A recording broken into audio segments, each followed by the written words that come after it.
ನೀವು ಒಬ್ಬೊಬ್ಬರೇ ಬರ್ತಾರೆ, ಈಗ ಟ್ರಾವೆಲ್ ಬಸ್ಗಳಲ್ಲಿ ಬರ್ತಾರೆ. ಈಗ ಒಬ್ಬೊಬ್ಬರೇ ಬಂದು ಏನು ಮಾಡ್ತಾರೆ, ಇಲ್ಲೆಲ್ಲೋ ಇಳಿತಾರೆ. ಸೊ ಅದರಲ್ಲೂ ಡ್ರೈವರ್ಸ್ ಹುಷಾರಿರ್ತಾರೆ, ಕಂಡಕ್ಟರ್ ಡ್ರೈವರ್. ಒಬ್ಬರೇ ಬಂದರು ಒಂದೇ ಟಿಕೆಟ್ ಅಂದಾಗ ಎನ್ಕ್ವೈರಿ ಮಾಡ್ತಾರೆ, ಏನಕ್ಕೆ ಬರ್ತಾ ಇದ್ದೀರಾ ಮುತ್ತತ್ತಿಗೆ, ಎಲ್ಲಿ ಹೋಗ್ತಾ ಇದ್ದೀರಾ ಅಂತ ಒಂದಿಷ್ಟು ಎನ್ಕ್ವೈರಿ ಮಾಡ್ತಾರೆ. ಆದರೂ ಅದನ್ನು ಕೇಳದೆ ಕೆಲವರು ಈ ನದಿಗೆ ಬಂದು ಇಳಿತಾರೆ. ಇವಾಗಲೂ ನಮ್ಮ ಊರಲ್ಲೆಲ್ಲ ಮಾತಾಡ್ಬೇಕು, ಯಾರು ಅಮ್ಮ ಮಗ ಜಗಳ ಮಾಡ್ಬೇಕಾರೆ, ಇಲ್ಲ ಅತ್ತೆ ಸೊಸೆ ಜಗಳ ಮಾಡ್ಬೇಕಾರೆ, ಬೈ ನೀನು ಹಿಂಗೆ ಆಡ್ತಾರೆ ಮುತ್ತತ್ತಿಗೆ ಹೋಗಿ ಮುಳ್ಕೊಬಿಡ್ತೀನಿ ಅಂತಾರೆ. ಹಂಗಂದ್ರೆ ಸುಮಾರು ಕೇಸಸ್ ಇದೆ. ನೀವು ಆ ಜಾಗದಲ್ಲಿ ಒಂದು ಬೋರ್ಡ್ ಇದೆ, ಆಮೇಲೆ ನೋಡಿ ಇಲ್ಲೆಲ್ಲ ನೀವು ನೋಡ್ಬೋದು ಈ ಪ್ಲಾಸ್ಟಿಕ್ಸು, ಆಮೇಲೆ ಗಾಜಿನ ಬಾಟ್ಲು. ನೀವು ಎಷ್ಟೇ ಹೇಳಿದ್ರು ಸೊ ಅವರಲ್ಲಿ ಚೆಕ್ ಪೋಸ್ಟ್ ಇದೆ. ನೀವು ಬಂದಾಗ ನಾವೆಲ್ಲ ಸಿಗ್ನೇಚರ್ ಮಾಡಿ ಬಂದಿದ್ದೀವಿ ನೋಡಿ ಎಂಟ್ರಿಯಲ್ಲಿ. ಆ ಚೆಕ್ ಪೋಸ್ಟ್ನು ತಪ್ಪಿಸಿ ತೊಗೊಂಬಂದಿರ್ತಾರೆ ಡ್ರಿಂಕ್ಸ್ನೆಲ್ಲ.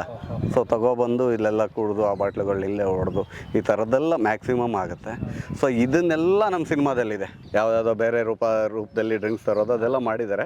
ಬಟ್ ನಮ್ಮ ಬಂದರೆ ಮೇಜರ್ ಫಸ್ಟ್ ಬಂದಿದ್ದ ತಕ್ಷಣ ಟೆಂಪಲ್ ಬಂದಿದ್ದ ತಕ್ಷಣ ಒಂದು ಅಡುಗೆ ಮಾಡಿ, ಒಂದು ಊಟ ಮಾಡಿ, ದಡದಲ್ಲೇ ಸ್ವಿಮ್ ಮಾಡಿ ವಾಪಸ್ ಹೋಗೋದು. ಆಂಜನೇಯ ಸ್ವಾಮಿದು ಒಂದು ಪ್ರೊಸೆಷನ್ ಬರುತ್ತೆ, ಅದ್ರ ಜೊತೆ ಕರಿಯಣ್ಣ ಕೆಂಚಣ್ಣ ದೇವ್ರು ತೊಗೊಂಬರ್ತಾರೆ. ಸೊ ನಮ್ಮ ಸಿನಿಮಾದಲ್ಲಿ ಅದು ಮೇಜರ್ ಸೀನ್, ನಮ್ಮನ್ನೆಲ್ಲ ರಿವೀಲ್ ಮಾಡೋದೇ ಆ ಸೀನು. ಯಾಕಂದ್ರೆ ನಾನು ಚಿಕ್ಕ ವಯಸ್ಸಲ್ಲಿ ಆಡಿದ್ದು ಏನಂದರೆ ಇಲ್ಲೊಂದು ದೇವ್ರು ಇರುತ್ತೆ. ಸೊ ಒಂದು ಕೈಲಿ ಒಂದು ಬೆತ್ತ ಅಥವಾ ಕಕ್ಕೆ ಸೊಪ್ಪು ಅಂತ ಹೇಳ್ತೀವಿ, ಆ ಕಕ್ಕೆ ಸೊಪ್ಪು ಕೊಡ್ತಾರೆ. ವೀಕ್ಷಕರೇ ನಮಸ್ಕಾರ. ಸೊ ಇವತ್ತು ನೋಡ್ತಿರ್ಬೋದು ನಾವು ನಮ್ಮ ಹಿಂದೆ ಸುತ್ತಮುತ್ತಲೂ ಕೂಡ ಕಾಡು ಕಾಣಿಸ್ತಿದೆ. ಸೊ ಕಾಡಲ್ಲಿ ಯಾಕೆ ನಿಂತ್ಕೊಂಡಿದ್ದೀರ ಅಂತ ಕೂಡ ನೀವು ಕೇಳಬಹುದು. ನಮ್ಮ ಜಲಂಧರ ಸಿನಿಮಾ ಇದೇ ಮುತ್ತತ್ತಿ ಕಾಡಲ್ಲಿ ಆಲ್ಮೋಸ್ಟ್ ಶೂಟ್ ಮಾಡಿರುವಂಥದ್ದು. ಸೊ ಹಾಗಾಗಿ ನಮ್ಮ ಡೈರೆಕ್ಟ್ರು ಮತ್ತು ನಾಯಕ ನಟರು ಅವ್ರ ಒತ್ತಾಯದ ಮೇರೆಗೆ ಇವತ್ತು ನಾವು ಮುತ್ತತ್ತಿಗೆ ಬಂದಿದ್ದೀವಿ. ಸೊ ನಿಮಗೆಲ್ಲನೂ ಇಲ್ಲೊಂದು ಕೆಲವೊಂದು ನೀವು ನೋಡಿರ್ತೀರಿ, ನೀವು ನೋಡದೇ ಇರುವಂಥ ಕೆಲವೊಂದು ಜಾಗಗಳು, ಬ್ಲಾಕ್ಸ್ಗಳು ನಿಮ್ಗೆ ತೋರಿಸ್ಕೊಡ್ತಾ ಹೋಗ್ತೀನಿ. ಜೊತೆಗೆ ಜಲಂಧರ ಸಿನಿಮಾದಲ್ಲಿ ಮುಖ್ಯ ಪಾತ್ರದಲ್ಲಿ ಅಭಿನಯಿಸ್ತಿರ್ತಕ್ಕಂಥ ನಮ್ಮ ಸರ್ ಓಕೆ ಇದ್ದಾರೆ. ಸೊ ಅವ್ರನ್ನ ಫಸ್ಟ್ ಆಫ್ ಆಲ್ ವೆಲ್ಕಮ್ ಮಾಡ್ತೀನಿ ಸರ್. ನಮಸ್ತೆ. Thank you sir. ಸರ್ ಹೇಗಿದ್ದೀರಿ? ಆ್ಯಕ್ಚುಲಿ ತುಂಬ ಚೆನ್ನಾಗಿದ್ದೀನಿ. ನಿಮ್ಗೆ ನಾನು ಥ್ಯಾಂಕ್ಸ್ ಹೇಳಬೇಕು. ಯಾಕಂದರೆ ಬೆಂಗಳೂರಿಂದ ಒಂದು ಸುಮಾರು 140 ಕಿಲೋಮೀಟ್ರು, 100 ಕಿಲೋಮೀಟ್ರ್ ಅನಿಸುತ್ತೆ ಪ್ರಾಬ್ಲಿ, 100 ಕಿಲೋಮೀಟ್ರಿಂದ ಬಂದಿದ್ದೀರಾ ನಮಗೋಸ್ಕರ. ಈ ಮುತ್ತತ್ತಿನ ನಾನೇನಂದರೆ ನಮ್ಮ ಆಡಿಯನ್ಸ್ಗೂ ನಾವು ಹೆಂಗೆ ಶೂಟ್ ಮಾಡಿದ್ವಿ, ಎಲ್ಲೆಲ್ಲಿ ಶೂಟ್ ಮಾಡಿದ್ವಿ, ಎಕ್ಸ್ಪೀರಿಯನ್ಸ್ ಹೆಂಗಿತ್ತು ಅದನ್ನು ಶೇರ್ ಮಾಡೋಣ ಅಂತ ಈ ಪ್ಲಾನ್ ಮಾಡಿದ್ವಿ. ಸೊ ಹೆಂಗೆ ಅನಿಸ್ತಾ ಇದೆ ನಿಮಗೆ? ನಮಗೆ ತುಂಬ ಖುಷಿ ಆಯಿತು. ಯಾಕಂದರೆ ನಾವು ನಾರ್ಮಲಾಗಿ ಇಂಟರ್ವ್ಯೂಸ್ ಎಲ್ಲ ಬೆಂಗಳೂರಲ್ಲಿ ಸ್ಟುಡಿಯೋಗಳಲ್ಲಿ ಅಲ್ಲಿ ಇಲ್ಲಿ ಹೋಟೆಲ್ಗಳಲ್ಲೆಲ್ಲ ಮಾಡ್ತಾಯಿದ್ವಿ. ಸೊ ಇಲ್ಲಿ ಬಂದಿದ್ದೇನೋ ಒಂಥರ ಫುಲ್ ಖುಷಿ ಆಯ್ತು ಸರ್ ನಮ್ಗೆ. ಆ್ಯಕ್ಚುಲಿ ಅದಕ್ಕೆ ನಿಮ್ಗೆ ಥ್ಯಾಂಕ್ಸ್ ಹೇಳ್ಬೇಕು, ಇದನ್ನು ಅವಕಾಶ ಮಾಡಿಕೊಟ್ಟಿದ್ದಕ್ಕೆ. Thank you bro. ಈ ಮುತ್ತತ್ತಿ ಅಂದ್ರೇ ತುಂಬ ಒಂದು ಇದು ಪ್ರವಾಸಿ ಒಂದು ಸ್ಥಳ. ತುಂಬ ಜನ ಬರ್ತಿರ್ತಾರೆ ಇಲ್ಲಿ. ಸೊ ನಾವು ಕೂಡ ಹಿಂದೆ ಬಂದಿದ್ದೀವಿ, ನೀವು ತುಂಬ ಇಲ್ಲಿ ನೋಡಿರ್ತೀರಿ ಅನ್ಕೊಳ್ತೀನಿ. ಇಲ್ಲ, ನಾನು ಚಿಕ್ಕವನಿಂದ ನಾನು ಮುಡಿ ಕೊಟ್ಟಿರೋದಿಲ್ಲ, ಚಿಕ್ಕವನಿಂದ ಬರ್ತಾ ಇದ್ದೀನಿ. ನಾನು ನನಗೆ ಬುದ್ಧಿ ಬರೋಕ್ಕೆ ಮುಂಚೆಯಿಂದನೂ ಬರ್ತಾ ಇದ್ದೀನಿ. ನೆನಪಿದೆ ನಿಮಗೆ ಮುಡಿ? ಸ್ವಲ್ಪ ಮುಡಿ ಕೊಟ್ಟಿರೋದೆಲ್ಲ ನೆನಪಿದೆ ನನಗೆ. ಮುಡಿಯಾಗ ಇಡೀ ನಮ್ಮ ಊರಿನವರೆಲ್ಲ ಬರ್ತಾ ಇದ್ವಿ, ಒಂದು ಲಾರಿ ಅಥವಾ ಟೆಂಪೋ ಆ ಥರದ್ದೇನೋ ಮಾಡಿಕೊಂಡು ಇಲ್ಲಿ ಬಂದು ಇಲ್ಲಿ ಒಳ್ಳೆಲೆ ಎಲ್ಲ ಅಡುಗೆ ಮಾಡಿಕೊಂಡು ದೇವ್ರು ಮಾಡಿ ಪೂಜೆ ಮಾಡಿ ಊಟ ಮಾಡಿ ರಾತ್ರಿ ಹೊರಡ್ತಾ ಇದ್ವಿ. 2 ದಿನ ಬರ್ತಾ ಇದ್ವಿ ಅವಾಗ, ಯಾಕಂದರೆ ಟ್ರಾನ್ಸ್ಪೋರ್ಟೇಷನ್ ಖರ್ಚು ಆಗೋದು. ಹಿಂದಿನ ದಿನ ಬರ್ತಾ ಇದ್ವಿ, ಬಂದು ನೆಕ್ಸ್ಟ್ ಡೇ ಹೊರಡ್ತಾ ಇದ್ವಿ. ಇಲ್ಲಿ ನಿಯರ್ ಆಗುತ್ತೆ ನಿಮ್ಮೂರು? ಕನಕಪುರ ಅಂದರೆ ಕೇಳಂಗಿಲ್ಲ. ಇಲ್ಲಿ ನಿಮಗೆ ಈ ಫುಲ್ ಮುತ್ತತ್ತಿ ಬಗ್ಗೆ ಎಲ್ಲ ಗೊತ್ತಿರೋದು. ಹೌದು ನಿಮಗೆ ಅಂದರೆ ಒಂದು ನಂಟಿದೆ ನಿಮಗೆ? 100%. ಯಾಕಂದರೆ ನಾನು ಮುತ್ತತ್ತಿ ಬಗ್ಗೆ ಕೇಳ್ತಾ ಇರೋ ವಿಚಾರಗಳನ್ನ ಇಟ್ಕೊಂಡು, ನಮ್ಮ ಅಜ್ಜಿ ಆ ಥರದ ಮಾತಾಡ್ತಾ ಇದ್ದಿದ್ದು ವಿಚಾರಗಳನ್ನ ಇಟ್ಕೊಂಡು ಈ ಕತೆ ಮಾಡ್ಕೊಂಡಿದ್ದು.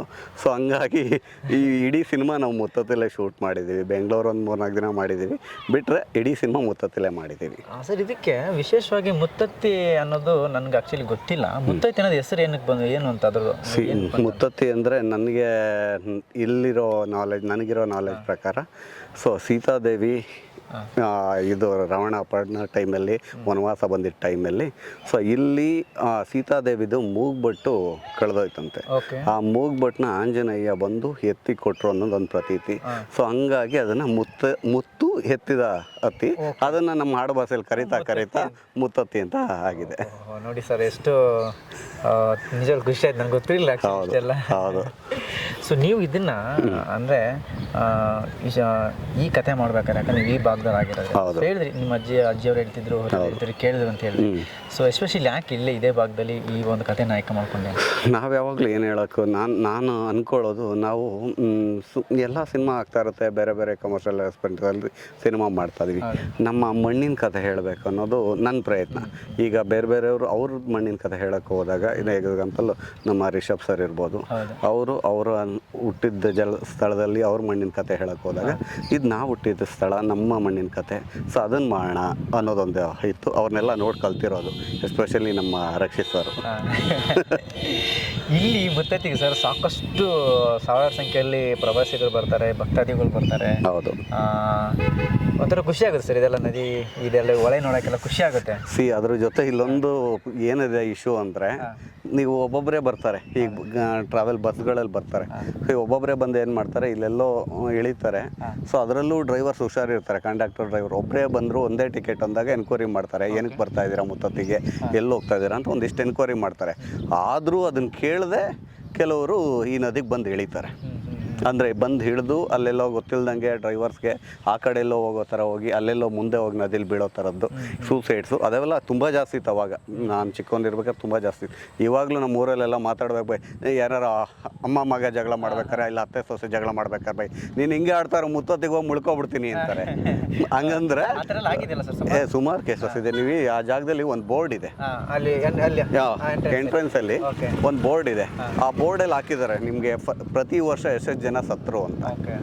ಸೊ ಆಗಿದ್ರೂ ಇಲ್ಲೇನು ಮಾಡ್ತಾರೆ, ಅದ್ರ ಜೊತೆ ಬೇರೆ ಬೇರೆಯವರು ಒಂದಷ್ಟು ಜನ ಬರ್ತಾರೆ, ಬಂದು ಈ ನದಿ ಬಾಲಾಟ ಏನಾದ್ರು ವಾಲಿಬಾಲ್ ಆಡ್ಬೋದಿರೋದು, ಅದ್ರ ಜೊತೆ ಸುಮ್ಮನೆ ಏನೋ ಒಂದು ಆಡೋದು ನೀರೊಳಗಡೆ, ನೋಡು ನಾನು ನಿನ್ಕಿಂತ ಒಳಗಡೆ ಹೋಗ್ತೀನಿ, ಈ ಥರ ಸುಮಾರು ಕೇಸಸ್ ಆಗಿದ್ದಾವೆ. ಸೊ ನೀವು ಈಗ ಲಾಸ್ಟ್ ಮೊನ್ನೆ ಇನ್ನೂ ಒಂದು 4-5 ಮಂತ್ಸ್ ಆಗಿಲ್ಲ, ಮೈಸೂರವ್ರು 3 ಜನ ಸತ್ರು ಒಟ್ಟಿಗೆ.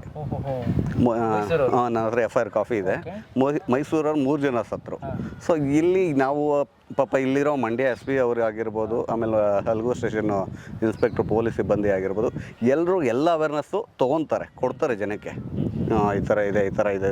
ಬಟ್ ಆದರೂ ಯಾರೂ ಹೇಳಲ್ಲ. ಆಮೇಲೆ ನೋಡಿ ಇಲ್ಲೆಲ್ಲ ನೀವು ನೋಡ್ಬೋದು ಈ ಪ್ಲಾಸ್ಟಿಕ್ಸು, ಆಮೇಲೆ ಗಾಜಿನ ಬಾಟ್ಲು, ನೀವು ಎಷ್ಟೇ ಹೇಳಿದ್ರು. ಸೊ ಅವರಲ್ಲಿ ಚೆಕ್ ಪೋಸ್ಟ್ ಇದೆ, ನೀವು ಬಂದಾಗ ನಾವೆಲ್ಲ ಸಿಗ್ನೇಚರ್ ಮಾಡಿ ಬಂದಿದ್ದೀವಿ ನೋಡಿ ಎಂಟ್ರಿಯಲ್ಲಿ.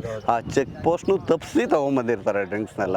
ಸೊ ತೊಗೊಬಂದು ಇಲ್ಲೆಲ್ಲ ಕುಡಿದು ಆ ಬಾಟ್ಲುಗಳು ಇಲ್ಲೇ ಹೊಡೆದು ಈ ಥರದ್ದೆಲ್ಲ ಮ್ಯಾಕ್ಸಿಮಮ್ ಆಗುತ್ತೆ. ಸೊ ಇದನ್ನೆಲ್ಲ ನಮ್ಮ ಸಿನಿಮಾದಲ್ಲಿದೆ. ಸೊ ಇದನ್ನೆಲ್ಲ ಏನಿದೆ, ಈ ಪ್ಲಾಸ್ಟಿಕ್ಕಿಂದ ಇರ್ಬೋದು, ಬಾಟಲ್ಸಿಂದ ಇರ್ಬೋದು, ನದಿಗೆ ಬಂದು ಸೂಸೈಡ್ ಮಾಡ್ಕೊಂಡು ಇರ್ಬೋದು, ಆಗ ಅವರೇ ಸಾಯೋರು ಇರ್ಬೋದು, ಇದೆಲ್ಲ ಬೇಸ್ಡ್ ಮಾಡಿ ಇದೆಲ್ಲ ಟ್ರೂ ಇನ್ಸಿಡೆನ್ಸ್ ಇಟ್ಕೊಂಡು ಇದ್ರ ಜೊತೆ ನಾವು ಸ್ವಲ್ಪ ಏನಾದರೂ ಸಿನಿಮಾಟಿಕ್ ಮಾಡಿರುವಂಥ ಸಿನಿಮಾ ಜಲಂಧರ. ಓಕೆ, ಅಂದರೆ ನೀವು ನಿಮಗೆ ಇದು ತುಂಬ ನಂಟು ಮುತ್ತತ್ತಿ ಇರೋ ನಿಮ್ಮ ಕನಕಪುರ ಭಾಗದವರಾಗಿರೋದ್ರಿಂದ, ಹೌದು, ತುಂಬ ನಂಟಿರೋದ್ರಿಂದ ನೀವು ಸಾಮಾನ್ಯವಾಗಿ ನೀವು ಬಾಲ್ಯ ವಯಸ್ಸಿನಲ್ಲಿ ನೀವು ಸ್ನೇಹಿತರು ನೀವೆಲ್ಲ ಬಂದು ತುಂಬ ಎಂಜಾಯ್ ಮಾಡಿರೋದೆಲ್ಲ ಇದೆಯಾ? ತುಂಬ ಟೈಮ್ ಬಂದಿದ್ದೀನಿ. ನನಗೆ ಅದೇ ನಾವು ಪಾರ್ಟಿ ಅನ್ನೋದಕ್ಕಿಂತ ಇಲ್ಲಿ ಬಂದರೆ ಏನಂದರೆ, ನಮ್ಮಲ್ಲೂ ಒಬ್ಬೊಬ್ರು ಮಾಡಿದ್ದಾರೆ ಆ ಥರ ಗೊತ್ತಿಲ್ದಂಗೆ, ಯಾವುದಾದ್ರೋ ಬೇರೆ ರೂಪದಲ್ಲಿ ಡ್ರಿಂಕ್ಸ್ ತರೋದು ಅದೆಲ್ಲ ಮಾಡಿದ್ದಾರೆ. ಬಟ್ ಬಂದರೆ ಮೇಜರ್ ಫಸ್ಟ್ ಬಂದಿದ್ದ ತಕ್ಷಣ ಟೆಂಪಲ್ ಬಂದಿದ್ದ ತಕ್ಷಣ ಒಂದು ಅಡುಗೆ ಮಾಡಿ, ಒಂದು ಊಟ ಮಾಡಿ, ದಡದಲ್ಲೇ ಸ್ವಿಮ್ ಮಾಡಿ ವಾಪಸ್ ಹೋಗೋದು, ಒಳಗಡೆ ಇಲ್ಲ. ಸೊ ನನ್ನ ಜೊತೆ ಯಾರು ಫ್ರೆಂಡ್ಸ್ ಬಂದರೂ ನಾನೇ ಅವಾಯ್ಡ್ ಮಾಡೋಕ್ಕೆ ಟ್ರೈ ಮಾಡ್ತದೆ. ಯಾಕಂದ್ರೆ ನನಗೆ ಎಕ್ಸ್ಪೀರಿಯನ್ಸ್ ಗುರು, ನೀನು ಇಲ್ಲಿಂದ ಮುಂದಕ್ಕೆ ಹೋಗಬಾರ್ದು ಅಂತ ರೂಢಾಗಿ ಬೈದು ಕರ್ಕೊಂಡು ಹೋಗಿರೋದು ಇಂಟು ಆ ಥರದ್ದು. ಸೊ ಗ್ರಾಮೀಣ ಭಾಗದವ್ರು ಆಗಿರೋದ್ರಿಂದ ನೀವು ಸಾಮಾನ್ಯವಾಗಿ ಸ್ವಿಮ್ಮಿಂಗ್ ಎಲ್ಲ ನಿಮ್ಗೆ ಚೆನ್ನಾಗಿ ಗೊತ್ತಿಲ್ಲ. ಹೌದು. ಈ ಸಿನಿಮಾದಲ್ಲಿ ನಮ್ಮ ಸೆಟ್ ವರ್ಕ್ ಅವರು ಇಳಿಯೋದಕ್ಕೆ ಮುಂಚೆ ಈ ನದಿಗೆ ನಾನು ಇಳಿದಿರ್ತಾ ಇದ್ದೆ. ಅವ್ರು ಸ್ವಲ್ಪ ಹೆದರುತ್ತಾ ಇದ್ರು. ನನಗೇನಂದ್ರೆ ಈ ನದಿ ಹೇಗೆ ಅನ್ನೋದು ಗೊತ್ತು. ನೋಡಿ ಈಗ ಇಷ್ಟು ಶಬ್ದವಾಗಿದೆ ನದಿ, ನೀವು ಅದೇ ರಾತ್ರಿ ಒಂದು 6 ಮೇಲೆ ಫುಲ್ ಶಾಂತ ಆಗ್ಬಿಡುತ್ತೆ. ನದಿನೇ ಈ ಸೌಂಡೇ ಕೇಳಲ್ಲ, ಆ ಥರದ್ದು ಎಫೆಕ್ಟ್ಸ್ ಎಲ್ಲಿದೆ ಇವಾಗ. ಸರ್ ಇವಾಗ ನೋಡಿ ಈ ಅಂದ್ರೆ ಇವಾಗ ನೀರು ಅಲ್ಲಿ ಗಂಟೆ ಇದೆ. ಹೌದು. ಸೊ ಬೇರೆ ಟೈಮಲ್ಲಿ ಎಲ್ಲವರೆಗೂ ಬರುತ್ತೆ ಸರ್ ನೀರಿಗೆಲ್ಲ? ಫುಲ್ ನೀರು ಬಂತು ಅಂದರೆ ಈ ಊರಿಂದ ಒಳಗಡೆವರೆಗೂ ನೀರು ಬರುತ್ತೆ. ಇದೆಲ್ಲ ಏನು ಕಾಣಲ್ಲ ನೋಡಿ, ಇದೆಲ್ಲ ಮುಚ್ಚೋಗಿರುತ್ತೆ. ಸೊ ನಮಗೆ ನಾವೊಂದು ಶೆಡ್ಯೂಲ್ ಏನೋ ಬ್ರೇಕ್ ಮಾಡಿದ್ವಿ. ನಮ್ಮ ಕಲಾವಿದರು ಒಬ್ರು ತಾಯಿ ತೀರ್ಕೊಂಡ್ರು ಅಂತೇಳಿ ಇಲ್ಲಿಂದ ಶೂಟ್ ಬ್ರೇಕ್ ಮಾಡೋದ್ವಿ. ಸೊ ಆ ಶೆಡ್ಯೂಲಲ್ಲಿ ಮತ್ತೆ ಮಳೆ ಬಂದು ನೀರು ಇಲ್ಲಿವರೆಗೂ ಫುಲ್ಲಿ ಕಂಟಿನ್ಯೂಟಿ ನಮ್ಗೆ ಸಿಗಲೇ ಇಲ್ಲ. ಸುಮಾರು ಒಂದು 4 ಮಂತ್ಸ್ ವೆಯ್ಟ್ ಮಾಡಿದ್ವಿ. ನೀರು ಕಮ್ಮಿ ಆದಮೇಲೆ ಮತ್ತೆ ಬಂದು ರೀಶೂಟ್ ಮಾಡಿದ್ವಿ. ಅದೆಲ್ಲ ಅನುಭವಿಸಿ. ಹೌದು. ಹೇಗೆ ಅನ್ಸುತ್ತೆ ಇವಾಗ ನೋಡಿ, ಅಷ್ಟು ಅಲ್ಲಿವರೆಗೆ ನೀರು ಖಾಲಿ ಆಗಿದೆ. ಹೌದು. ಇಲ್ಲ ಅಂದರೆ ಏನಂದರೆ, ಇದು ನೀವು ಅಂದ್ಕೊಂಡಿರ್ಬೋದು, ನೀರು ಜಾಸ್ತಿ ಬಂದಾಗ ಸಾಯೋರು ಕಮ್ಮಿ ಇಲ್ಲಿ. ನೀರು ಜಾಸ್ತಿ ಇದ್ರೆ ಎದುರುತ್ತಾರೆ, ಒಳಗಡೆನೇ ಇಳಿಯಲ್ಲ, ಯಾರು ಬರಲ್ಲ. ನೀರು ಕಮ್ಮಿ ಇದ್ದಾಗೆ ಸಾಯೋರ ಸಂಖ್ಯೆ ಜಾಸ್ತಿ. ಏನಂದ್ರೆ ಅವ್ರಿಗೇನು ಸಿಗಲ್ಲ, ನೀರು ಇಷ್ಟೇ ಇರೋದು, ಅವ್ರಿಗೆ ಅದ್ರ ಆಳನೇ ಗೊತ್ತಿರಲ್ಲ. ಇಷ್ಟೇ ಇರೋದು, ಒಳಗಡೆ ಹೋಗ್ಬೋದು ಅಂತ ಹೇಳಿ ಹಾಗೆ ಮುಂದೆ ಈ ಫ್ರೆಂಡ್ಸ್ ಜೊತೆ ಶೋಕಿ ಮಾಡ್ಕೊಂಡು ಒಂದಷ್ಟು ಜನ ಹಾಗೆ ಒಳಗಡೆ ಹೋಗಿರ್ತಾರೆ. ಅಂದರೆ ಸರ್ ಇಲ್ಲಿ ನಮಗೆ ನನಗೆ ಗೊತ್ತಿರೋದು ಆಂಜನೇಯ ಟೆಂಪಲ್ ಇದೆ ಬರ್ತಾರೆ, ನಾನ್ ವೆಜ್ ಮಾಡ್ತಾರೆ, ಅದು ಗೊತ್ತಿರೋದು. ಬಟ್ ಅದು ಬಿಟ್ಟು ಇಲ್ಲಿ ಏನೆಲ್ಲ ನಡೆಯುತ್ತೆ ಸರ್ ಇಲ್ಲಿ ಆಕ್ಚುಲಿ ಇಲ್ಲಿ ಬೇರೆ ಪಾಪ ಆ ಥರ ಏನೇನೋ ಪೂಜೆ ಹಲವಾರು ಇಲ್ಲಿ ಏನಂದ್ರೆ ಮೇಜರ್ ಕರಿಯಣ್ಣ ಕೆಂಚಣ್ಣ ಅಂತ ಆಂಜನೇಯ ಸ್ವಾಮಿದು ಒಂದು ಪ್ರೊಸೆಷನ್ ಬರುತ್ತೆ, ಅದ್ರ ಜೊತೆ ಕರಿಯಣ್ಣ ಕೆಂಚಣ್ಣ ದೇವ್ರು ತಗೊಂಬರ್ತಾರೆ. ಸೊ ನಮ್ಮ ಸಿನಿಮಾದಲ್ಲಿ ಅದು ಮೇಜರ್ ಸೀನ್, ನಮ್ಮನ್ನೆಲ್ಲ ರಿವೀಲ್ ಮಾಡೋದೇ ಆ ಸೀನು. ಯಾಕಂದ್ರೆ ನಾನು ಚಿಕ್ಕ ವಯಸ್ಸಲ್ಲಿ ಆಡಿದ್ದು ಏನಂದ್ರೆ ಇಲ್ಲೊಂದು ದೇವ್ರು ಇರುತ್ತೆ, ಸೊ ಒಂದು ಕೈಲಿ ಒಂದು ಬೆತ್ತ ಅಥವಾ ಕಕ್ಕೆ ಸೊಪ್ಪು ಅಂತ ಹೇಳ್ತೀವಿ, ಆ ಕಕ್ಕೆ ಸೊಪ್ಪು ಕೊಡ್ತಾರೆ, ಅದನ್ನ ಇಟ್ಕೊಂಡು ನಾವು ಆ ದೇವರನ್ನ ಆಟನ ಶುರು ಮಾಡ್ತೀವಿ. ಏನೋ ಹೋಲಿ ಆ ಥರ ಹೋಲಿ ಅಂತ ಶುರು ಮಾಡ್ತೀವಿ. ಸೊ ಅದು ಆ ದೇವ್ರು ಹೇಗೆ ಅಂದರೆ ಒಂದೊಂದ್ಸಲ ಇಂಪ್ಯಾಕ್ಟು ದೇವ್ರ ಮೈ ಮೇಲೆ ಬಂದಿರೋದು ಉಂಟು. ಏನಕ್ಕಂದ್ರೆ ಆ ಟೈಮಲ್ಲಿ ಒಂದು ಕೋಳಿನೇ ಬಾಯಿ ಕೊಡ್ತಾರೆ ಡೈರೆಕ್ಟು. ನೀವು ಚಿತ್ರೀಕರಣ ಮಾಡೋ ಸಮಯದಲ್ಲಿ ನಿಮ್ಗೆ ಆ ಥರದ್ದು ಏನಾಗಿದೆ? ಆ ಥರದ ಅನುಭವ ಅಂದರೆ ಯಾವುದೇ ಸಿನಿಮಾ ಮಾಡ್ಬೇಕಂದ್ರೂ ಆ ದೇವ್ರ ಪೋಷನ್ ಮಾಡೋಕ್ಕೆ ಬಂದಾಗ ಸೊ ಆ ಇಂಪ್ಯಾಕ್ಟ್ ಆಗ್ತಾ ಇರುತ್ತೆ. ನಾನು ಅವತ್ತು ಇಡೀ ದಿನ ದೇವ್ರ ಸೀನ್ ಮಾಡೋ ದಿನ ಇಡೀ ದಿನ ನಾನು ಬೆಳಗ್ಗೆ ತಣ್ಣೀರು ಸ್ನಾನ ಮಾಡಿ ಬೆಳಗ್ಗೆ ರೆಡಿಯಾಗಿ ಪೂಜೆ ಮಾಡಿ ರೆಡಿಯಾಗಿ ದೇವ್ರು ಸ್ಟಾರ್ಟ್ ಮಾಡಿ ಇಡೀ ದಿನ ಅವತ್ತು ನಾನು ಯಾವುದೇ ಕೆಲವೊಂದು ಹ್ಯಾಬಿಟ್ಸ್ ಇರ್ತವೆ ಆ ಥರದ್ದು ಯಾವುದೂ ಮಾಡದೆ ದೇವ್ರನ್ನೇ ಕಾನ್ಸಂಟ್ರೇಷನ್ ಮಾಡಿರೋವಂಥದ್ದು. ಏನಂದರೆ ಒಳಗಡೆ ಆ ಫೀಲ್ ಆಗ್ತಾ ಇರುತ್ತೆ ನಮಗೆ, ಇಲ್ಲಾಂದರೆ ಅಷ್ಟೊತ್ತು ಮಾಡೋಕ್ಕೆ ಆಗಲ್ಲ. ಆಮೇಲೆ ನಿಮಗೆ ಕರಿಯಣ್ಣ ಕೆಂಚಣ್ಣ ಅಂದರೆ ಕರಿಯಣ್ಣ ತುಂಬ ಜೋರಿರ್ತಾರೆ, ಅವ್ರು ತುಂಬ ಸ್ಟ್ರಾಂಗ್. ಕೆಂಚಣ್ಣ ಸ್ವಲ್ಪ ಸಾಫ್ಟು, ಈ ಕರಿಯಣ್ಣ ಆಗಲ್ಲ, ಕರಿಯಣ್ಣ ಫುಲ್ಲು ಜೋರಿರ್ತಾರೆ. ಸೊ ಅವ್ರನ್ನ ಇಟ್ಕೊಂಡಾಗ ಅವ್ರು ಆ ಥರ ಆಡಿಸ್ತಾರೆ. ಹಾಗೇನೆ ಇಲ್ಲಿ ಇದೊಂದೇ ಪ್ಲೇಸ್ ಬೇಡ ಅನ್ಸುತ್ತೆ ಸರ್, ತುಂಬಾ ಇದೆ ಬ್ಲಾಗ್ಸ್ಗಳು, ನಿಮಗೆ ಕೂಡ ತುಂಬಾ ಚೆನ್ನಾಗಿದೆ. ಮುಂದೆ ಕೂಡ ನಮ್ಮ ಇಡೀ ಸಿನಿಮಾ ನೀವು ನೋಡಿದ್ರೆ ಎಲ್ಲ ಕಡೆನೂ ಇದೆ, ಈ ಲೊಕೇಶನ್ಸ್ ಇರೋದ್ರಿಂದ ಪೇಂಟ್ ಮಾಡ್ದಂಗಿದೆ ಪ್ರತಿ ಫ್ರೇಮು, ಆ ರೀತಿ ಸಿನಿಮಾದಲ್ಲಿದೆ. ಸೊ ನಮ್ಗೆ ಈಗಾಗಲೇ ಸಾಂಗ್ ರಿಲೀಸ್ ಆಗಿರೋದ್ರಿಂದ ಸಾಂಗಿಲ್ಲೇ ಆ ಥರದ್ದು ಬಂತು. ಏನು ಬ್ಯೂಟಿಫುಲ್ ಆಫ್ ಕೋರ್ಸ್ ಇದ್ದೀರಪ್ಪ ಸಿನಿಮಾ. DOP ಯಾರು ತಮಿಳಿಂದ ಬಂದಿದ್ದಾರೆ, ಇಲ್ಲ ಕೇರಳದಿಂದ ಬಂದಿದ್ದಾರೆ, ಮಲಯಾಳಂ ಸಿನಿಮಾ ನೋಡ್ದಂಗೆ ಸಾಂಗ್ ನೋಡ್ದಂಗೆ ಆಗ್ತಾ ಇದೆ ಹಾಗೆ ಅಂತ ಅಪ್ರಿಷಿಯೇಷನ್ಸ್ ಬಂದಿದೆ. ಸೊ ಇಲ್ಲಿ ನೋಡಿ ನಮ್ಮ ಹೀರೋಯಿನ್ ಬರ್ತಾ ಇದ್ದಾರೆ, ರಿಷಿಕ್ ಮೇಡಮ್ ನಮಸ್ತೆ. ಆರೋಹಿತ ಅಂತ ಹೇಳಿ ಇವರು. ನಮಸ್ಕಾರ ಸರ್, ಹೇಗಿದ್ದೀರಾ? ಸೂಪರ್ ಮೇಡಮ್, ನೀವು ಹೇಗಿದ್ದೀರಾ? ನಾನು ಸಕ್ಕತ್ತಾಗಿದ್ದೀನಿ. ಚೆನ್ನಾಗಿ ಕಾಣಿಸ್ತಿದ್ದೀರಾ ಮೇಡಮ್, ಸರಿ ಹಾಕೊಂಡು. ಆ್ಯಕ್ಚುಲಿ ನಮ್ಮ ಡ್ರೆಸ್ ಕಾಂಬಿನೇಷನ್ದು ಹೆಂಗೆ ಅಂತಲೇ ಗೊತ್ತಾಗಲ್ಲ. ನಾವು ಇಲ್ಲ ಆ ರೀತಿ ಇಲ್ಲ. ಯೂಶಲಿ ನಾವು ಎಷ್ಟೊಂದು ಕಡೆ ಪ್ರಮೋಷನ್ಸ್ಗೆ ಹೋದಾಗ್ಲೂ ನಾನು ಏನು ಮಾತಾಡ್ಕೊಂಡಿರಲ್ಲ, ಈ ಕಾಸ್ಟ್ಯೂಮ್ ಹಾಕೊಳ್ಳೋಣ ಹಿಂಗೆ ಹಾಕೊಳ್ಳೋಣ ಅಂತ. But same T shirt black ಹಾಕಿರ್ತೀವಿ, ಇಲ್ಲ ವೈಟ್ ಆ ಥರ ಕನೆಕ್ಟ್ ಆಗ್ತಾ ಇದೆ ಆ್ಯಕ್ಚುಲಿ. ನೋಡಿ ಅವ್ನು ಪಂಚೆ ಹಾಕೊಂಡಿದ್ದು ನಾನು ಸೀರೆ ಹಾಕೊಂಡಿದ್ದೆ, ನಾನು ಅವ್ನಿಗೇನು ಹೇಳಿಲ್ಲ, ಅವ್ನು ನನಗೇನು ಹೇಳಿಲ್ಲ. ಬಟ್ ಆದ್ರೂ ಇಟ್ಸ್ ಲೈಕ್ ನೋಡಿ ಅದು ಕೋಆರ್ಡಿನೇಷನ್ ಅಂತಾರಲ್ವಾ, ಒಂದು ಸಿಕ್ಸ್ತ್ ಸೆನ್ಸ್. ಸೊ ಹಾಗಾಗಿ ಕಾಸ್ಟ್ಯೂಮನ್ನು ನೋಡಿ ಕೋತಿಗಳು ಜಾಸ್ತಿ, ಸಿಕ್ಕಾಪಟ್ಟೆ ಕೋತಿಗಳಿದೆ ಇಲ್ಲಿ. ನಮಗೆ ಫ್ರೇಮ್ ಇಡಬೇಕಾದ್ರೂ ಕೋತಿಗಳನ್ನ ಅವಾಯ್ಡ್ ಮಾಡಿ ಇಡಬೇಕಾಯ್ತು. ಸೊ ಹಂಗಾಗಿ ಭಾಳ ಟಫ್ ಇದೆ, ಇಲ್ಲಂತೂ ಶೂಟ್ ಮಾಡಿದೆ ಸಕ್ಕ ಟಫ್ ಇದೆ ಆ್ಯಕ್ಚುಲಿ. ಓಕೆ ಮೇಡಮ್, ನಿಮಗೆ ಕೋತಿ ಸೌಂಡ್ ಎಲ್ಲ ಕೇಳಿ ಭಯ ಆಗ್ತಿರಲಿಲ್ಲ? ಕೋತಿ ಪಕ್ಕದಲ್ಲಿ ಬರೋದು ನನಗೆ ಫಸ್ಟ್ ಆಫ್ ಆಲ್ ನನಗೆ ತುಂಬ ನೆನಪಾಗ್ತಿದ್ದೇನು ಅಂದರೆ ಈ ನೇರಳೆ ಹಣ್ಣು, ಕೋತಿ ಮತ್ತು ಮೊಸಳೆದು ಕತೆ ಇತ್ತು ಗೊತ್ತಾ. ನಾನು ಫಸ್ಟ್ ಡೇ ಶೂಟಿಗೆ ಬಂದಾಗ ಆ ಲೊಕೇಶನ್ ನೋಡಿ ಹಿಂಗೆ ನೋಡಿ ಮರದಲ್ಲಿ ಮರ ಇರುತ್ತೆ, ಅಲ್ಲಿ ನೀರು ಹರಿತಾ ಇರುತ್ತೆ, ಈ ಕಡೆ ಕೋತಿ ಇರುತ್ತೆ, ಈ ಕಡೆ ಮೊಸಳೆ ಇರುತ್ತೆ, ಅದ್ರದ್ದೊಂದು ಕತೆ ಇತ್ತು. ನಂಗೆ ಅದೆಲ್ಲ ನೋಡಿ ತುಂಬ ಇಷ್ಟ ಆಗೋಯ್ತು. ಆ್ಯಂಡ್ ಫಸ್ಟ್ ಟೈಮ್ ಈ ಫಿಲಮಿಂದ ನಂಗೆ ಒಂದು ಒಳ್ಳೆ ಅವಕಾಶ ಏನು ಅಂದರೆ ಈ ಸ್ಪಾಟ್ನ ನೋಡೋಕ್ಕೆ. ನಾನು ಇಲ್ಲಿ ತನಕ ಯಾವತ್ತೂ ನೋಡಿರಲಿಲ್ಲ. ಮುತ್ತತ್ತಿ ನನ್ನ ಲೈಫಲ್ಲಿ ನೋಡೇ ಇಲ್ಲ. ನಮ್ಮ ಸಿನಿಮಾ, ನಮ್ಮ ಈ ಜಲಂಧರ ಸಿನಿಮಾದಿಂದನೇ ನಾವು ಮುತ್ತತ್ತಿನ ನೋಡಿದ್ದು. ಇಲ್ಲಿ ಫ್ರೇಮ್ ಇರ್ಬೋದು, ನೀವು ಕಳೆದೋಗ್ತೀರಾ, ಯಾಕಂದರೆ ಬ್ಯಾಕ್ ಡ್ರಾಪು ನಿಮಗೆ ರಿಚ್ ಫ್ರೇಗ್ರೆನ್ಸ್ ಕೊಡ್ತಾರೆ ಅಂತಾರಲ್ಲ, ಹಾಗೆ ರಿಚ್ಚಾಗಿ ಕಾಣಿಸುತ್ತೆ ನಮಗೆ. ಸೊ ಇದನ್ನು ನೋಡಿ ನನಗೆ ಮತ್ತೆ ನಮ್ಗೆ ಶೂಟಿಂಗ್ ಲೊಕೇಶನ್ ಅಂದರೆ ಇಷ್ಟು ಲೇಟಾಗಿ ಬರ್ತಿಲ್ಲ, ಬೆಳಿಗ್ಗೆ 6 ಗಂಟೆಗೆ ರೆಡಿ ಇದ್ದು ಆಲ್ರೆಡಿ ಬಂದು ವೆಯ್ಟ್ ಮಾಡಿ ನಮಗೆ ಶೂಟ್ ಇರಲಿ ಇಲ್ಲದೆ ಹೋದರೆ ವಿತ್ ಮೇಕಪ್ ವಿತ್ ಕಾಸ್ಟ್ಯೂಮ್ ಬಂದು ಕುತ್ಕೊಂಡ್ಬಿಟ್ಟಿರ್ತಿದ್ವಿ. ಈ ಕೋತಿಗಳೆಲ್ಲ ಬಂದಾಗ ನಮ್ಮ ಫ್ರೆಂಡ್ಸ್ ಎಲ್ಲ ಇದ್ದಾರಲ್ಲ ಪಾಪ, ಅವರೆಲ್ಲ ನಂಗೆ ಹೆಲ್ಪ್ ಮಾಡೋರು. ಸೊ ಹಾಗಾಗಿ ಎದ್ಕೊಂಡು ಓಡೋಗಿರೋದಂತ ಆ ಥರ ಅದೆಲ್ಲ ಎದ್ಕೊಂಡು ಓಡೋಗಿದ್ದಿಲ್ಲ. ಯಾಕಂದರೆ ಚಾಮುಂಡಿ ಬೆಟ್ಟದಲ್ಲಿ ಒಂದ್ಸತಿ ಇಲ್ಲೇ ಹತ್ಬಿಟ್ಟು ತೆಂಗಿನಕಾಯಿ ಎಲ್ಲ ಇಟ್ಕೊಂಡು ಹಿಂಗೆಲ್ಲ ಕುತ್ಕೊಂಡೆಲ್ಲ ಓಡೋಗಿದೆ. ಸೊ ಹಾಗಾಗಿ ಅದೆಲ್ಲ ನೋಡಿದ್ದೀನಲ್ಲ. ನಾವೇನಾದ್ರೂ ಹಾರ್ಮ್ ಮಾಡಿದ್ರೆ ಮಾತ್ರ ಅಲ್ವಾ, ಸೊ ಹಾಗಾಗಿ ನಾನೇನು ಮಾಡಲ್ಲ. ಆಮೇಲೆ ನಮ್ಮ ಆನ್ಸಿಸ್ಟರ್ಸ್ ತಾನೆ, ನಮ್ಮ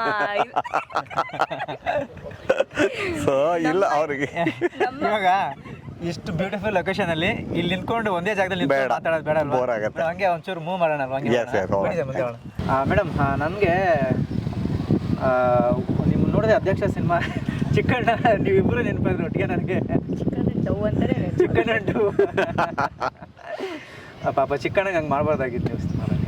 ನಾನು ಏನು ಮಾಡಿದೆ, ನಾನು ಡೈರೆಕ್ಟ್ ಏನು ಹೇಳ್ತಾರೋ ಅದನ್ನು ಮಾಡ್ತೀನಿ. ಬಟ್ ಅದೇ ನನ್ನ ಪಾತ್ರ ಚೆನ್ನಾಗಿ ಮುಟ್ಟಿದೆ ಅನ್ನೋದಕ್ಕೆ ಈಗ ಗೊತ್ತಾಗೋಯ್ತು. ನಿಮ್ಗೆ ಅಷ್ಟೊಂದು ಫೀಲಿಂಗ್ ಆಗೋಯ್ತಲ್ಲ, ಎಲ್ರಿಗೂ ಡೌಟ್ ಇದೆಯಲ್ಲ ಆಗಿರೋದ್ರಿಂದ ನೋಡಿ. ಚಿಕ್ಕಣ್ಣವ್ರ ಸಿನಿಮಾದಲ್ಲಿ ಪಾಪ ಎಷ್ಟೆಲ್ಲ ಆದ್ರೂ ನೋಡಿ ಚಿಕ್ಕಣ್ಣವ್ರನ್ನ ಓವರ್ಟೇಕ್ ಮಾಡೇ ತಗೊಬಂದ್ಬಿಟ್ಟಿದೀವಿ ನಾವು. ಅಲ್ವಾ ಇವಾಗ ಅವಾಗ ಚಿಕನ್ ಡವ್ ಈಗ ಡಿಸ್ಕೋ ಡವ್ ಥರ. ಮೇಡಮ್ ಸೀರಿಯಲ್ ತುಂಬ ಚೆನ್ನಾಗಿ ಕಾಣಿದೆ. ಸೀರೆ ನಿಮ್ಗೆ ಇಷ್ಟನಾ ತುಂಬ? ಯಾವ ಹೆಣ್ಮಕ್ಳಿಗೆ ಸೀರೆ ಇಷ್ಟ ಇಲ್ಲ? ಇವಾಗ ಎಲ್ಲಿ ಮೇಡಮ್ ಸೀರೆ ಹೆಣ್ಮಕ್ಳು ಅಷ್ಟಾಗಿ ಸೀರೆ ನಾವು ಉಟ್ಕೊಳ್ಳಲ್ಲ. ಹಂಗೆ ಉಟ್ಕೊಳ್ಳಲ್ಲ ಅಂತ ಏನಿಲ್ಲ, ಬಟ್ ನನಗೂ ಇಷ್ಟನೇ. ಈ ಲೊಕೇಶನ್ಗೆ ಮಾಡರ್ನ್ ಡ್ರೆಸ್ ಹಾಕೊಂಡ್ಬಂದಿದ್ರೆ ಚೆನ್ನಾಗಿರ್ತಿರ್ಲಿಲ್ಲ. ಓಕೆ. ಆ್ಯಂಡ್ ಈ ದೇವಸ್ಥಾನ ಇದೆ, ನಮ್ಮ ಸುತ್ತಮುತ್ತ ಇದೆ. ನನ್ನ ಪವಿ ಕ್ಯಾರೆಕ್ಟರ್ಗೆ ನಾನು ಇದ್ದಿದ್ದು ಹಳ್ಳಿ ಹುಡುಗಿ ಥರ. ಸೊ ಕಂಪ್ಲೀಟಾಗಿ ಅದನ್ನ ಹಾಕೊಂಬರೋಕ್ಕಾಗಲ್ಲ, ಅಟ್ಲೀಸ್ಟ್ ಫುಲ್ ನಾರಿ ಥರ ಸೀರೆ ಉಟ್ಕೊಂಡ್ಬಂದಿದ್ವಿ. ಸೀರೆ ಉಟ್ಟ ನಾರಿ ಅಂತ. ಅದೇ ಹಾಡು ಹೇಳಿಲ್ವಾ, ಹೆಣ್ಣಿಗೆ ಸೀರೆ ಯಾಕೆ ಅಂದ. ಸೊ ಹಾಗಾಗಿ ಹಂಗೆ ಕಂಟಿನ್ಯೂ ಮೇಡಮ್, ಚೆನ್ನಾಗಿ ಆಡ್ತೀನಿ ನಾನು. ಹೌದಾ? ಪರವಾಗಿಲ್ಲ, ನಾನು ಸಿಂಗರ್ ಆಗ್ಬೋದು. ಸೊ ಹಾಗೆ ಇಲ್ಲಿ ಮುತ್ತತ್ತಿ ಅಂದರೆ ನಿಮ್ಗೆ ಏನು ನೆನಪಾಗುತ್ತೆ ಮೇಡಮ್? ನನಗೆ ಶೂಟಿಂಗ್ಸೇ ನೆನಪಾಗೋದು. ನಾನು ಇಲ್ಲಿ ತನಕ ಯಾವತ್ತೂ ಬಂದಿರಲಿಲ್ಲ. ಆ್ಯಂಡ್ ಇದು ನನ್ನ ಫಸ್ಟ್ ಟೈಮ್. ಮೇ ಬಿ ಇದೇ ನನ್ನ ಈಗ ಲೈಫಲ್ಲಿ ನೆನ್ಪು ಉಳಿಯೋದು ಅಂದರೆ ಜಲಾಂಧರ ಸಿನಿಮಾದಿಂದ. ನನಗೆ ತುಂಬ ಇಷ್ಟ ಅಂದರೆ ಒಂಥರ ನನಗೆ ನೇಚರ್ ಜಾಸ್ತಿ ಇಷ್ಟ ಅಲ್ವಾ. ಇದನ್ನು ನಾನು ನೋಡೇ ಇರಲಿಲ್ಲ. ಆ್ಯಂಡ್ ಈಗ ನೋಡ್ಬೋದು, ಎಂಟ್ರಿಯಿಂದನೂ ಎಕ್ಸಿಟ್ ತನಕ ನಮಗೆ ಫುಲ್ಲು ಕಳೆದೋಗ್ಬಿಡ್ತೀರ. ನಮ್ಮ ಸಿನಿಮಾದಲ್ಲಿ ಇರೋವಂಥ ಪ್ರತಿಯೊಂದು ಫ್ರೇಮ್ಸ್ ನೋಡಿದ್ರೆ ಕಣ್ಣು ಮುಚ್ಚಕ್ಕಾಗಲ್ಲ ನಿಮಗೆ, ಅಷ್ಟು ಬ್ಲಿಂಕ್ ಮಾಡದೆ ನೋಡುವಂಥ ಒಂದು ಲೊಕೇಶನ್ ಇದೆ, ಬ್ಯೂಟಿ ಇದೆ. ಹೌದು, ನಮಗಂತೂ ಸಖತ್ ಖುಷಿ ಆಯಿತು. ನಂಗೀಗ ಎಲ್ಲ ನೆನಪಾಗ್ತಿದೆ, ನಾವು ಶೂಟಿಂಗಲ್ಲಿ ಈ ಸ್ಪಾಟಲ್ಲಿ ಯಾವ್ದಾದ್ರು ಇದು ಮಾಡಿದ್ವಿ. ಎಷ್ಟು ಕೋತಿಗಳೆಲ್ಲ ಓಡೋಗ್ತಿದೆ ಶೂಟಿಂಗ್ ಮಾಡೋದು. ಇದೆಲ್ಲ ನಿಮ್ಗೆ ತೊಂದರೆ ಕೊಡ್ತಿದ್ದ? ಪಾಪ ನಮ್ಗೇನಿಲ್ಲ, ನಾವು ಡೈರೆಕ್ಷನ್ ಟೀಮ್ಗೆ ನಾವು ಆರಾಮಾಗಿ ಕುತ್ಕೊಂತಿದ್ವಿ. ಬಟ್ ಡೈರೆಕ್ಟರ್ ಓಕೆ ಆಕ್ಟ್ ಅಂತ ಅಂದ್ರೆ ರೋಲ್ ಅಂದ ತಕ್ಷಣ ಆ ಕಡೆಯಿಂದ ಬರ್ತಿದ್ದೆ, ಅನ್ಕೊಂಡು ಪಾಪ ಹಂಗೆಲ್ಲ ಮಾಡೋರು. ಅವ್ರಿಗೆ ತುಂಬ ಕಷ್ಟ. ನಾವು ಐ ಥಿಂಕ್ ನಾವು ಬ್ಲೆಸ್ಡ್ ಅನ್ಸಿದೆ. ಆರ್ಟಿಸ್ಟ್ಗಳಿಗೆ ಒಂಥರ ಪಿಕ್ನಿಕ್ ಥರ ಬಂದು ಆರಾಮಾಗಿ ಎಂಜಾಯ್ ಮಾಡಿಕೊಂಡು, ಆರಾಮಾಗಿ ನೋಡಿಕೊಂಡು, ಊಟ ಮಾಡಿಕೊಂಡು, ಆ್ಯಕ್ಟ್ ಮಾಡಿಕೊಂಡು ಒಂಥರ ಸವಿಯೋದಿರುತ್ತಲ್ಲ, ಆ ಥರನೇ ಆಗಿದ್ದು.